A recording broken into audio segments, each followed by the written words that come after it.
श्री राधे। आज हम बात करेंगे योगिनी एकादशी के बारे में। एकादशी जिसे हम हरिवासर कहते हैं और नारायण को अति प्रिय है, जो भगवान के चरणों तक ले जाने का एकमात्र रास्ता है, जो हरि की कृपा को उनके भक्तों पर बरसाने का कारण बनती है, यानी एकादशी जो भगवान की हृदय की करुणा है। इस बार 22 जून को योगिनी एकादशी है। कई लोगों के मन में शंका होगी कि पंचांग और बाकी सभी कैलेंडर में 21 तारीख को दिखा रहा है, और कई बार कमेंट में भी लोग बोलते हैं कि आप सभी लोगों ने अब एकादशी दो कर दी है, पहले तो एक ही एकादशी होती थी, अब सब कार्यों में भेदभाव हो गया है। ऐसा नहीं है। पूर्व में भी अगर आप पंचांग इत्यादि में देखें तो सभी की स्मार्त की अलग होती थी, वैष्णवों की अलग होती थी। कुछ वर्षों से आप देखेंगे शास्त्र के अनुकूल सिद्धांत पूर्वक सम्मत पूर्वक लोग रखने लगे, जिससे फल में वृद्धि हो जाती है। अगर आप, क्योंकि व्रत भावना का ही विषय है, आप भक्ति से भाव से युक्त कोई भी कुछ कार्य करते हैं भगवान को अत्यंत प्रिय है, क्योंकि प्रभु भाव को ही देखते हैं। लेकिन अगर वो शास्त्र सम्मत हो तो तुरंत सिद्ध और फलदायी होता है।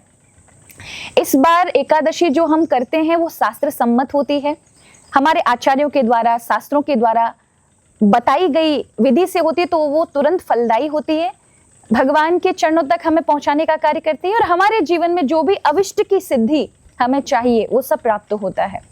एकादशी 22 जून को इसलिए हम कर रहे हैं क्योंकि अगर हम 21 जून को रखते हैं तो सुबह 7 बजे से एकादशी का आरंभ है और 10वीं तिथि पूरी रात्रि रही है। इसका अर्थ है 10वीं तिथि का स्पर्श हो चुका है, वो 10वीं से युक्त है, यानी पूर्व विद्या है।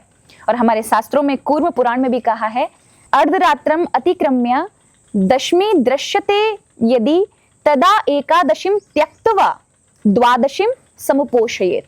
अर्धरात्रि में 10वीं तिथि और आगे तक आ गई है तो फिर एकादशी स्पर्श हो जाती है, इसलिए वो 10वीं से युक्त मानी जाती है। तो यहाँ तो सुबह 7:30 बजे तक 10वीं तिथि आ रही है, उसके बाद एकादशी है, तो 10वीं से युक्त तो पूरी हो गई, इसलिए ये पूर्व विद्या हो गई।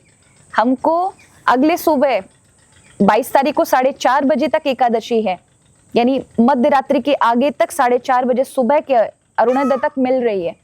इसलिए ये द्वादशी से युक्त होने पर भी, क्योंकि द्वादशी भगवान श्री हरि का रूप है। वैष्णव द्वादशी से युक्त व्रत क्यों रखते हैं?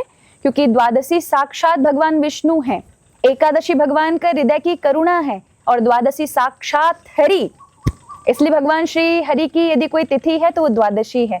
जब आप द्वादशी से युक्त एकादशी रखते हैं तो फिर आपके जीवन में कहीं कोई एकादशी के दिन अपराध या कोई दोष हो गया हो तो उसका भी मार्जन हो जाता है। प्रहलाद, ध्रुव, मानधाता, वशिष्ठ, अम्बरीश जैसे भक्तों ने द्वादशी से युक्त एकादशी को ही महिमा कही गई है। यहाँ हमें भगवान नारद जी कहते हैं, सर्वस्व सिद्धांत विज्ञानम वैष्णवानाम विदुर्वधा पूर्व विद्या तिथि त्यागो वैष्णवस्य ही लक्षणम। पूर्व विद्या तिथि का वैष्णव को, भक्त को त्याग करना चाहिए। यानी सभी में एक ही बात है कि अर्धरात्रि से आगे तक 10वीं आती है तो 10वीं से युक्त एकादशी हो जाती है, वो पूर्व विद्या, उसका त्याग करना चाहिए हरि भक्तों को। और स्वयं भगवान ने कहा है, जो मेरे आश्रित है उन्हें पूर्व विद्या तिथि से युक्त एकादशी को नहीं करना चाहिए। तो हम वही करें जो शास्त्र सम्मत है। 22 जून को द्वादशी से युक्त एकादशी है, इस एकादशी को करें। 10 अपराधों से अवश्य बचें एकादशी वाले दिन, क्योंकि केवल शरीर का मतलब शरीर से भूखे प्यासे रहना ही व्रत नहीं है, अपितु मन से भी उस दिन भगवान का स्मरण करें और ये 10 चीजों का पालन करें जो हमारे ऋषियों ने कहा है। और वो 10 चीजें हैं, ब्रह्मचर्य का पालन करें। इस दिन ब्रह्मचर्य यानी भगवान में ही अपना मन लगाएं। हिंसा नहीं होनी चाहिए आपके माध्यम से, वाणी से भी किसी की हिंसा नहीं, सब में भगवत रूप देखें।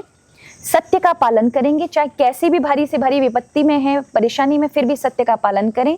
कुछ भी ऐसा भोजन ना करें जो हरि के भोग और प्रसाद में नहीं लगता है। दूसरा कि आप बार बार जलपान ना करें, एक बार पी लें, 2 बार पी लें, 3 बार पी लें, पर बार बार हर घूट घूट को पी रहे हैं हर एक मिनट में तो व्रत खंडित हो जाता है। बार बार पान गुटखा खा रहे हैं, गुटखा पान एकादशी वाले दिन वर्जित है, नहीं खाना है। दिन में शयन नहीं करना है और मैथुन इत्यादि कोई भी ऐसे कार्य नहीं करनी है। ये 10 चीजों का एकादशी वाले दिन अवश्य पालन करना चाहिए, तो व्रत के फल में वृद्धि हो जाती है।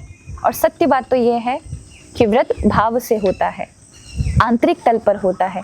शरीर से करेंगे तो शरीर के रोग ठीक होंगे, और हाँ, हरि के द्वारा, हरि के लिए किया हुआ कोई भी कार्य निष्फल तो होता नहीं है, पर यदि आप भाव से करेंगे, शास्त्र अनुसार करेंगे, तो श्री हरि की दिव्य सेवा का हमें ये फल प्राप्त होगा कि हमने प्रभु की, हरि की सेवा की।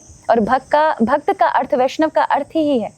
आप माला, चंदन, टीका, परंपरा बाहरी रूप से हो सकते हैं कि अलग अलग आपके 4 संप्रदाय में किसी भी एक संप्रदाय से आप दीक्षित हैं, लेकिन वैष्णव का सही अर्थ क्या है? वैष्णव का सही अर्थ है जो आंतरिक रूप से भगवान से प्रेम करता है, जो भगवान के अलावा अन्य किसी के प्रति आश्रित नहीं है, यानी ले देकर उसके पास जो भी कुछ है वो केवल हरि है, हरि के लिए जीता है, हरि के लिए कार्य करता है, जो भी व्रत उपवास करेगा हरि की प्रसन्नता के लिए करेगा, उस भाव का नाम वैष्णव है। यदि आप वैष्णव हैं तो शास्त्र अनुकूल जो भगवान श्री हरि ने हमारे लिए कहा है उन्हीं आज्ञाओं का पालन करें। आप सभी को योगिनी एकादशी 22 जून को रखनी है। अगले दिन 23 जून को सुबह 5:30 से लेकर 9:30 के बीच में पारण करें। लेकिन याद रखें, कई बार लोग पूछते हैं पारण क्या चावल से करें, किससे करें? पारण हमेशा गंगा जल और तुलसी दल से करना चाहिए, क्योंकि हो सकता है एकादशी वाले दिन जाने अनजाने में कोई अनावश्यक अपराध हो गया हो तो उसका मार्जन हो जाता है। पारण अवश्य करें, और उसके बाद अगर आप निराहार रहें तो जल से करें, और यदि फलाहार से रहें तो फल फ्रूट इत्यादि ले लें। उसके उपरांत आप भोजन इत्यादि जो बाद में ले सकते हैं, गाय इत्यादि को देकर, ब्राह्मण संतों को देकर के, और इस प्रकार से अपनी एकादशी को नियम पूर्वक रखें। श्री राधे।